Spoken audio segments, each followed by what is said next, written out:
Oh, thank you. We use your name on it. Okay. So, Charlotte. Hey, George.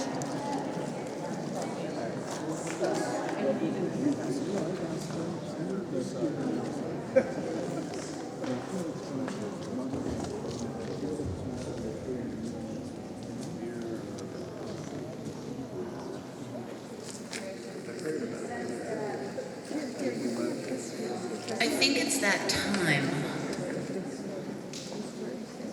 Like maybe we've reached critical mass in this critical mass of a space. Welcome, everybody. How many of you have never been here before? Okay, lots of people.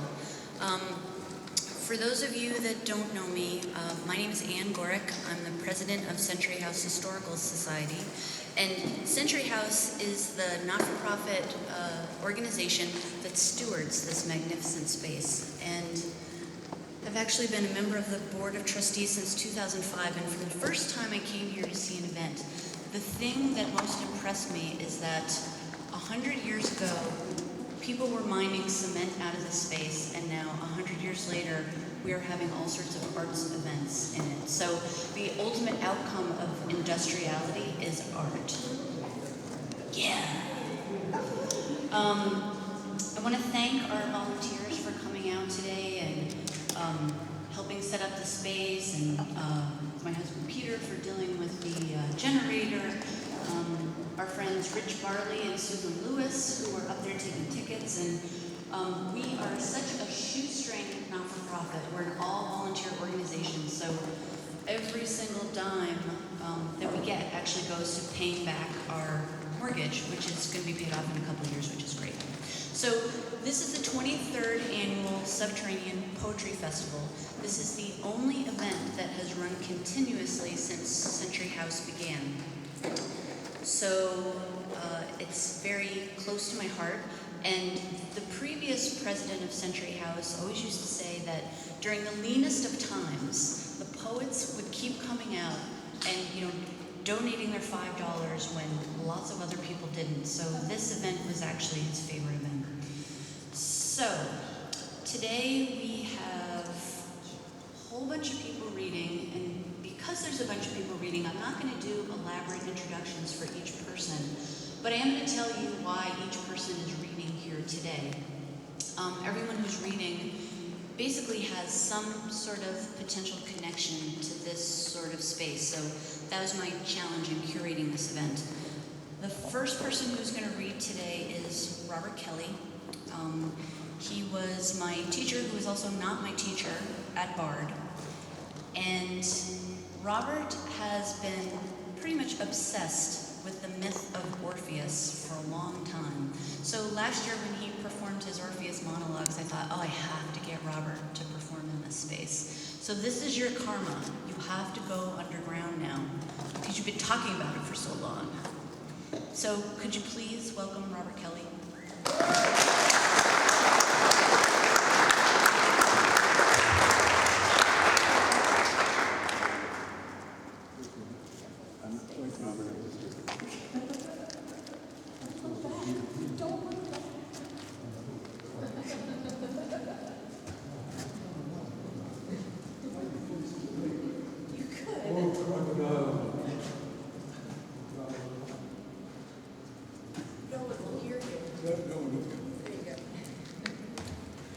So when I heard that I was coming here, I didn't know I was in the guise of Orpheus. I feel even less like Orpheus than Jean Marais did, but what came to mind was the satyr, facilis descensus aver, noctes apodies paterati apodies, sed revocare brevi, superasque vagra laudes, vocus, hypnocrist. We're talking about high school, Virgil. Night, I say, easy is the way down to hell. Night and day, stand open, doors open. But to call back your steps and escape again to the upper air That is the opus. That is the love. He makes a distinction there that no one seems ever to have noticed between opus and love. A distinction that our neighbor Peter Landau Wilson might enjoy between the opus, as in the kind of the work that we do, the work that you poets do, you artists do, you musicians do, you cave makers do, that opus, and labor, the stuff you do for a living, as they say, not to live, but to live from. Opus hic labor est. I was going to go on about how scary it is for me to be in a cave, but I think that is all said. And I'll read you a couple of things. In the past 2 years, I've been working, 2 years, I've been working on 2 long poems. One of them is called The Hexagon, and it was basically written in 2011 and finished last year. And one of them is called Heart Thread, a Fugue, which I wrote this summer and have been polishing and finishing since. I want to read to you mostly from those 2 texts to give you a sense of what I've been up to. Since I don't have a watch with me and couldn't see it if I had it, may I ask, preferably my wife, to give me a signal 5 minutes before I am supposed to end? With some crack like a duck or look like an owl. I can't see anyone out there, so you tell me. Better? Oh, you haven't been hearing me. Oh, that's all right. Oh. Say it, start over. I was talking the usual nonsense that poets talk before they are given their chalet and begin to read from the book they published 42 years ago. I'm not going to read that. So I'm reading from new work, newish work, new in the sense that this long poem, the first long poem, the one called The Hexagon, written 2 years ago, I've been working on since, and the new long, they're both very long pieces, and I'll just read from those 2 and then something else at the end. How's this? Can you hear? Yeah. Ooh. Now, can I see? No, I can't see. So. Those of you who are about to read here, be aware that you're going to have to use all your visual acuity. Goes like this. Yeah. Or you can raise the stand. We'll get there. I'm glad I'm the first, since I can find out about all these things so you don't have to do them later. All right. So I'm going to read from the hexagon. The hexagon is made up of, imagine a cube.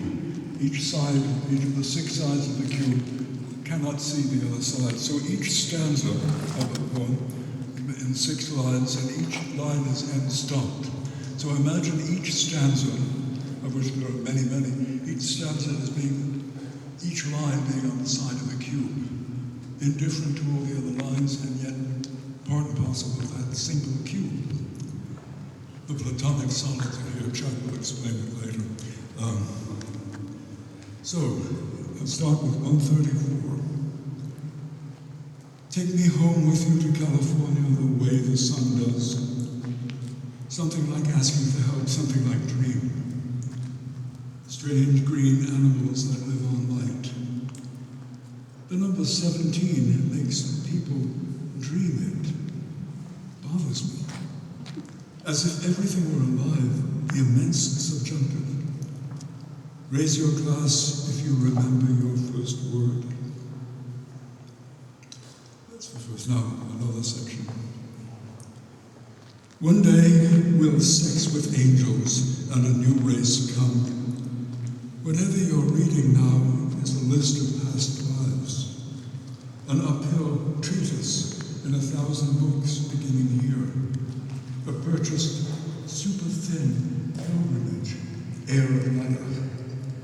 Textbook of arcane geometry, the nine-sided feminine. You are a harp strung in an open doorway. Body sing. Nude door harping on heath, giggle of herring gull. Chant the sound of coaxing angels. Who are they? Humans, ontological chauvinists think we are alone headlines. A jackal does hard work, he thinks is pleasure. Wet, silvery streets of Atlantis, soft with traffic.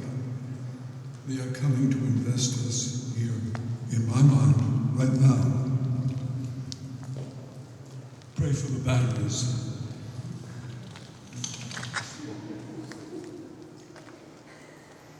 This is fun. Try it. Go into a closet somewhere. And just do this in the closet. Borrow your daddy's flashlight. The big one, 5 seconds. If you get really good at it, you better stop. Arrowhead, finial on Gothic choir stall. Facility is the enemy of craft. Each wife had 7 sinners in her hell. Pot 2 blades of grass, and there's the gate. Not so many stories, but more of them than of us. Green, serene morning, just before the sun heals. How to be done with things and wear a cotton rag. How to go to church and not be there.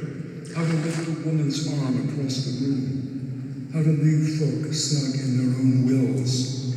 How to ask for what you need beneath your want.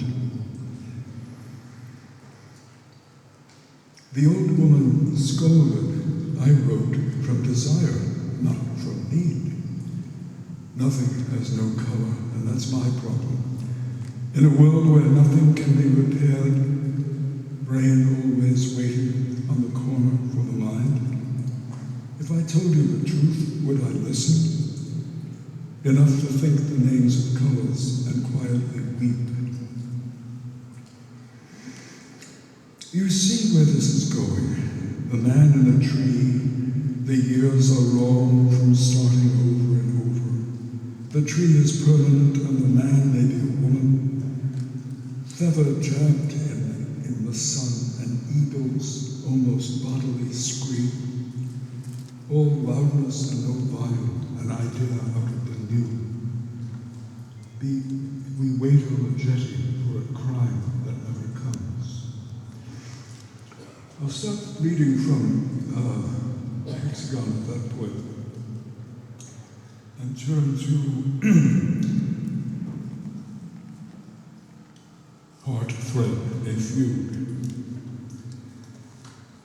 Those of you who are much more musically adept than I may recognized in these books if you ever come to read them, that there are all kinds of fugal and fugetto kinds of music, movements. Excuse me, I'm outright calling this one a fugue.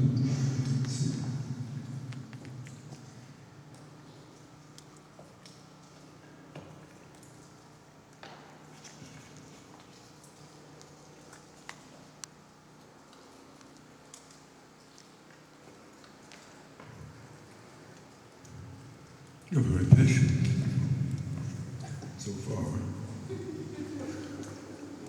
Won't last. God. The arrows come soon.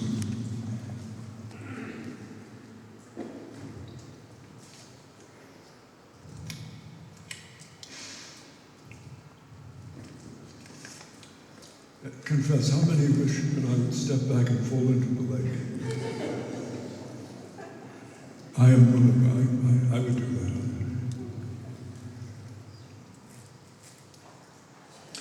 So, unlike the hexagon, Hearththread, a fugue, is built in 12-line stanzas, of which there are again many.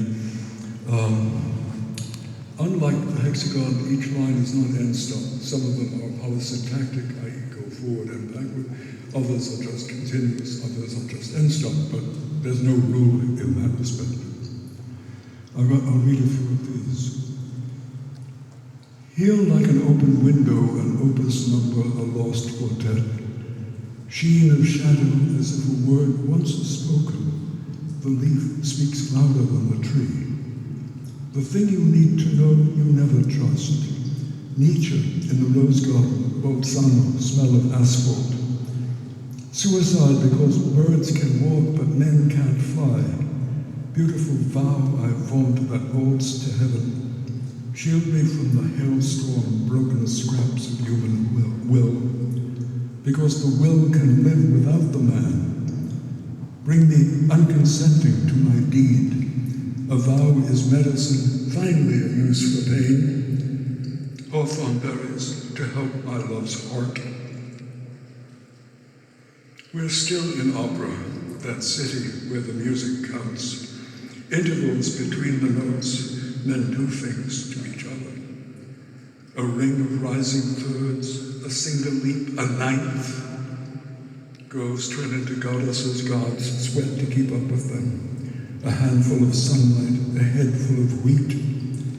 Sleepy grain, sleepy sunshine, morning comes in vain. In sleep the words are hard to read. Even a woman on the sofa, what does that mean by sitting there? Or the one on the floor reading the paper, she is the news. Touch the over-energy, energumen each one has, flows into other, making both strong. It is the breath of the daimon who lives in our lives.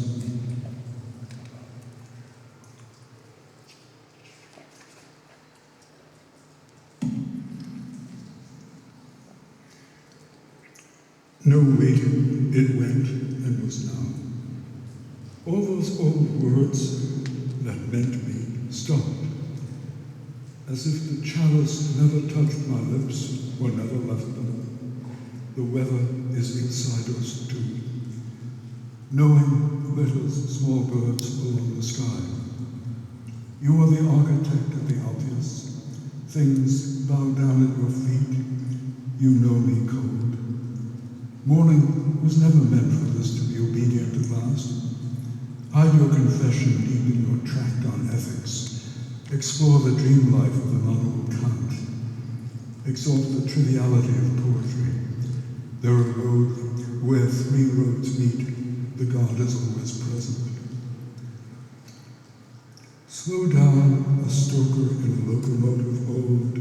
Zola by Renoir, Kafka's steamship balancing nowheres. Can't help but making luminous mistakes. Bathroom down the hall, barefoot dawn. A room is just a footnote to its window. Sun gleams on steel, a pen seems news enough. Over the harbor, slipping her sail, so quiet, beauty, come. Azure as ever, he teased, the war over at last. Now we can go home. Home is always somewhere else. I watched my father shovel coal into the furnace. Hand on the throttle of the door, I made the house go. Talked about coke, but it was anthracite in Ellington. Door opening, yoga, frog croaking, man lifting lumber. Longer than I am, this matter I uplift.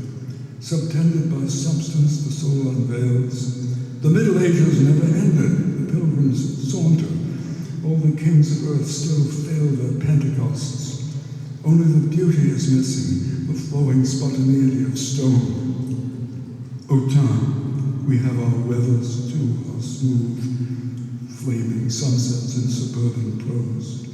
Will the sun on the sea be enough for me? Sit on the ground and let the world tell. All your talk is reference book and parliament. What your body knows, only your body can pronounce. I have, amongst hundreds and hundreds of superstitions, one that I wish to indulge now, and that is finishing any reading I give with the most recently written poem, however inapt or even appropriate it might be. So we turn from my classical fictions to Whatever happened this morning? Okay, this is hard to read since it's handwriting and mine. God forbid you don't have to read.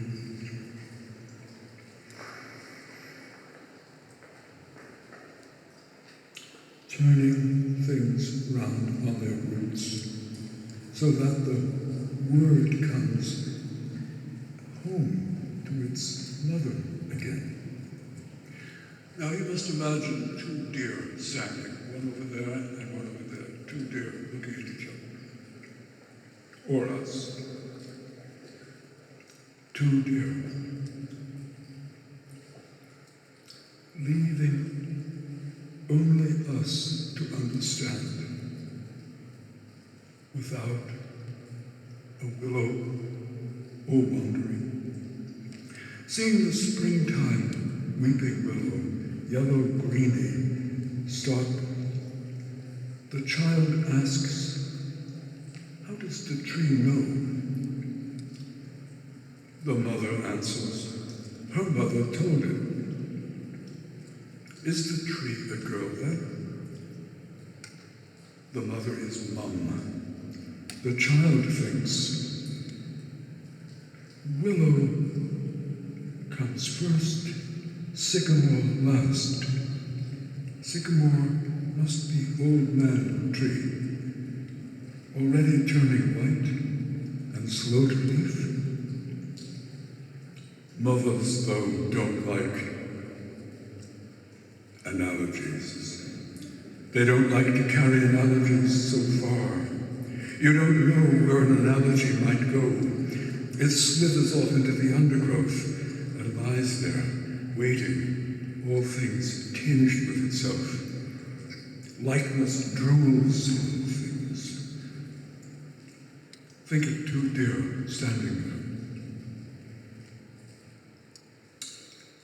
I wanted to bring with me two deer to stand on either side of us and close us in the aura of their kindness, their peace.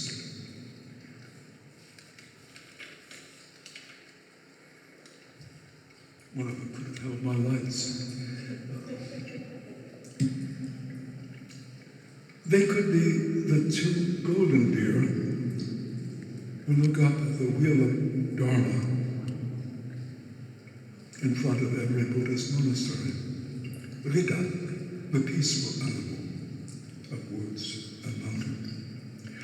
Or they could be the two deer who leapt across Rugby Road last night on our way home from buying some codfish at Hannaford's.